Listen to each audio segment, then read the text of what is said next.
Well, welcome everybody to Fellowship Youth at Home. We are so glad you are joining us here tonight. Wherever you are tuning in from, we're grateful you are a part of tonight. It's going to be a great night. My name is Sam. I'm the youth pastor here at Fellowship. And my name is Emily. I'm one of our 8th grade leaders. Welcome to our home as we join you in your homes. And every single week at Fellowship Youth, we say this: we are all Jesus, all people, all seasons. And we hope that wherever you find yourself tonight, whether it's your first time joining us or your 20th or however many times you've been a part of Fellowship Youth, we're so glad that you're here. Yeah, and we're in our last week of our series, How Do We Get Through This? I don't know if you've been asking yourself that question. We have. Yeah. And we're so grateful for the last few weeks. But tonight, you are in for a treat because you're hearing from one of my favorite people on planet Earth. You're going to be hearing from Caroline Valor-Camp, and I'm so pumped for you to hear and experience her heart. She was an intern with us a long time ago, back when, with middle school, 4 years ago almost. And now here she is in all her glory. She's going to be preaching tonight. We're gonna worship together, and so it's just going to be a special night. It's going to be awesome. And if you are here watching this live and you see someone, someone you want here isn't here, go ahead and text a friend, say, come and join us tonight at Fellowship Youth. We want you here. So invite them. It's not too late to invite them to come. And we're going to be transitioning now into a time of worship. So wherever you're at, find space, connect with Jesus. Let's worship Jesus together. So Daniel, going to pass it over to you, bro. Take it away.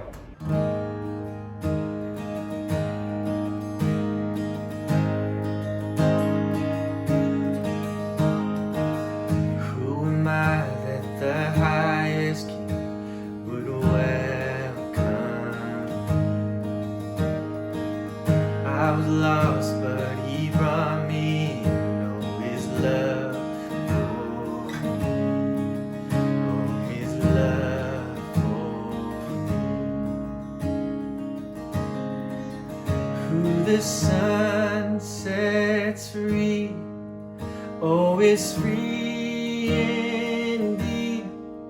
I'm a child of God, yes I am. Free at last, He has ransomed me, His grace runs deep. While I slave to sin, Jesus died for me. Yes, He died for me. Who the Son sets free, oh, is free indeed. I'm a child of God, yes I am. My Father's house, there's a place for me. I'm a child of God, yes I am. I'm chosen, and I am chosen, not forsaken. I am who you say I am. You are for me, not against me. I am who you say I am. I am chosen, not forsaken. I am who you say I am. You are for me, not against me. I am who you say I am. Oh, I am who you say I am. Who the Son sets free, oh, is free indeed. I'm a child of God, yes I am. In my Father's house, there's a place for me. I'm a child of God, yes I am. Sing who the Son, and who the Son sets free, oh, is free indeed. I'm a child Yes, I am in my Father's house, in my Father's house. There's a place for me. I'm a child of God. Yes, I am. I'm a child, and I'm a child of God. Yes, I am. I'm a child. I'm a child of God. Yes, I am.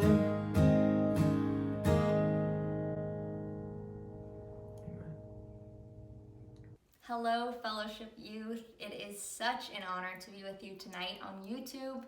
I'm so used to seeing you all on Zoom squares, so it's a little weird, but I trust that you're with me. I trust that you're tracking, and it's such a gift to be with you tonight. For those of you who don't know me, my name is Caroline. I am Camp and Youth Director here at Fellowship, and I've been coming to Fellowship for about 7 years. I love this church, and I love Fellowship Youth. And I recently got married to a man named Glenn. He's the best. Some of you know him. And yeah, marriage is so sweet. So we are in our final week of our series tonight, and I have the privilege of talking to you about speaking life and truth over each other and reminding each other of who we are. So I'm excited for tonight. And we're going to be in the book of Psalms tonight. So for context, the book of Psalms is a collection of prayers from people. It's a collection of songs and poetry, but it holds a lot. It holds laments or sorrows. It holds anger and frustration, but it also holds rejoicing and celebration. And tonight we're going to be in Psalm 139, and this was originally a song. So I'm excited to dive into a part of this psalm with you. But as we're turning to Psalm 139, 13 through 14, I do want to call out potential elephant in the room. Some of you might have strictly seen part of this verse in, grandma's house, maybe bathroom wall situation, maybe nursery at church, potentially like a t-shirt situation. This verse for sure has been around, yeah. And when I was praying about what God wanted me to speak about tonight, he kept putting this verse on my heart, so I couldn't shake it. So I hope that this gives you more context and a little more meat behind those t-shirts and those frames. But I'm excited for what the Lord has for us tonight. So as I said, Psalm 139, 13 through 14, and it says this: For you created my inmost being. You knit me together in my mother's womb. I praise you because I am fearfully and wonderfully made. Your works are wonderful. I know that full well. Just in case you need to hear it again, I'm going to say it. 13 through 14, for you created my inmost being. You knit me together in my mother's womb. I praise you because I'm fearfully and wonderfully made. Your works are wonderful. I know that full well. So as we're in this last week of this series titled, How Do We Get Through This? And some of you, this might be your first week, and welcome. We are so glad you're here. Some of you may have been with us through this series where we talked about scripture and prayer, fasting and service, and last week with confession, the beauty of holding each other's burdens together. And this week, as I said, we get to hold those burdens, but also speak life and truth and remind each other of who we are, even in the midst of this last week. And even in the midst of the chaos that is 2020 and might be 2021.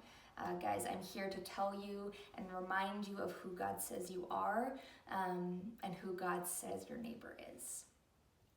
So in this verse, we hear a little bit about how we were designed, but also about how the people around us were designed, but ultimately who we were designed by. The words fearfully and wonderfully, big words. I felt overwhelmed by them. I don't know about you.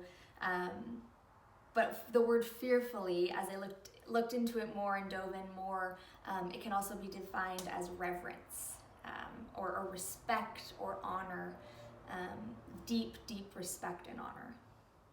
And the word wonderfully can mean to be in awe of something. To find something wonderful is to hold wonder, to hold awe, to be amazed by. When God created you, Fellowship Youth, He was in awe of you because you were made in His image. Two things stick out in this verse. I think it teaches us about God, and I think it teaches us about His creation.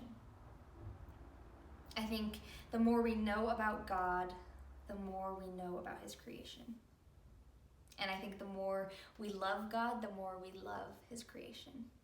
Whether that be the mountains or the oceans or the humans sitting on Fellowship Youth right now, or the humans in your classroom, the humans in your house, the humans on the streets, in parking lots, in traffic, wherever it is, I think the more we love God, the more we know God, the more we know and love His creation. So as we talked about last week, we held these burdens and we confessed to each other. So I need to confess something to you tonight, Fellowship Youth, and that is I love Taylor Swift. I always have and always will. I know I'm probably going to get some flack in the chat right now, but the more I know Taylor, I don't know her personally, but the more I know about her, the more I learn about her, the more I love her, the more I love her music, the more I love everything about her. So my husband knows this, obviously, and recently she came out with a new album.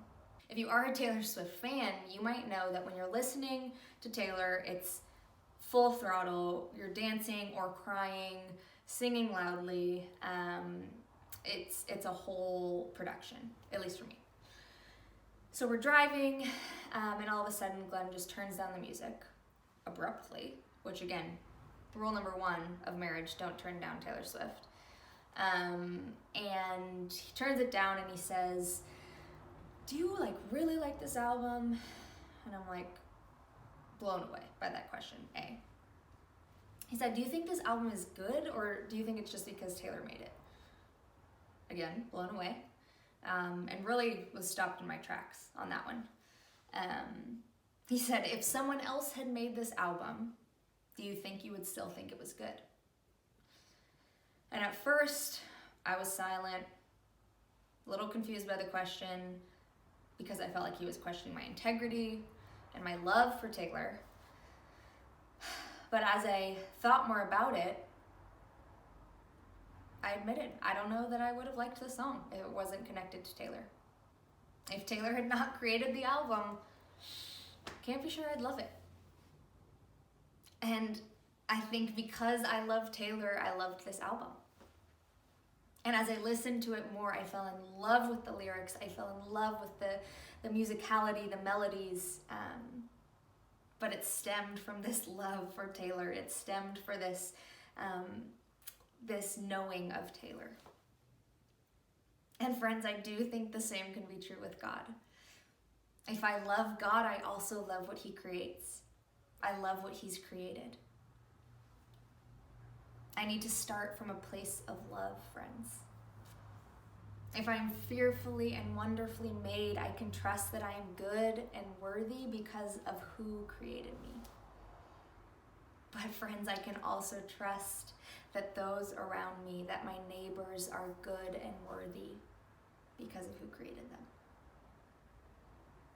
I think we need to be reminded of this more than ever this year.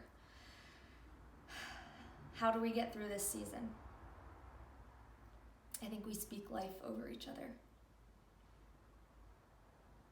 I think we remind each other of who we are and who we were created by.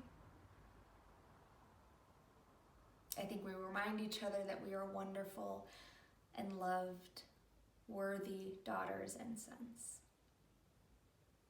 And don't get me wrong, I am preaching to you as much as I am preaching to myself. It can be so hard, especially with people who disagree with you or people who are different than you. But what would it look like if we were a people who truly believed that our neighbor was fearfully and wonderfully made? That our siblings running around the house during quarantine that we could not be more sick of are fearfully and wonderfully made. That the teacher whose class is so hard to focus on Zoom, so boring, so frustrating, is fearfully and wonderfully made. Friends, if we believe the scriptures, it's so important that we live this out. I love Taylor's songs because they are created by Taylor, so I love God's children because they are God's children. I recently watched a documentary called The Social Dilemma on Netflix. I've been watching a lot of things, lots of time on my hands these days. It's about the creator of all social medias. So we've got Twitter, Facebook, Pinterest, Instagram, and they're interviewing a guy from Facebook, and he says he's the creator of the like button. He invented the like button, which in my mind, I'm like, didn't know it needed to be invented. For some reason, I just imagined it was always there. So to see a man who created it, unbelievable. But he said the intention behind the like button was to spread positivity. He said it was to encourage people and to spread positivity. Fellowship Youth, what would it look like if we spread truth and life the way that we spread Facebook likes? If we were a people that reminded each other of who we were as much as we like each other on Facebook. So as we head into life groups, we're going to have the chance to practice this. We're going to have the chance to speak life and truth and remind each other of who we are. And friends, I pray that this time leaves you feeling fuller and lighter and more hopeful and encouraged and reminded of who you are. We love you, and we will see you on Life Groups. Wow, that was a powerful and timely word. Thank you so much, Caroline, for your voice, for your heart, for pastoring and leading and preaching tonight. Yeah. I needed to be reminded about who God says we are, and so thank you for that. We want you to get connected into the life of Fellowship Youth, and we got a couple of ways to get connected. Yeah. First off tonight, life groups. Life groups right after this from 7:30 to 8:30. It's on Zoom, so make sure you go to madeforfellowship.com/youth to be able to find the link there. And we want to see you there. Yes. So please come and be a part of life groups. And we also have our 'Tis the Season drive-through on Sunday, November 22nd from 2 to 4 p.m. Santa Anita Racetrack. Literally drive through, come hang out. We would love to see you and your family. We are going to be doing communion, our toy drive, and we have an Advent box for you and your family to experience this Christmas unlike any other. Unlike any other Christmas. It's going to be crazy. We'd love to see you there. Yeah, and that upcoming week after that amazing event that you're hopefully going to come to, we don't have youth. So the week of Thanksgiving, just remember we do not have youth that week. We want you to spend as much time with your families as you can that week, and then we'll see you again the following week. Yes, we're so thankful for you, and we're so excited for what's to come. December 1st, we're kicking off our Christmas series at Youth. And y'all, we have so much happening in this holiday season. We know it's unlike any other, but follow us on Instagram, stay updated with what's happening in the life of Fellowship Youth, and come hang out at life groups right after this. Yeah. We'll see you soon. We love you. Bye. Love y'all.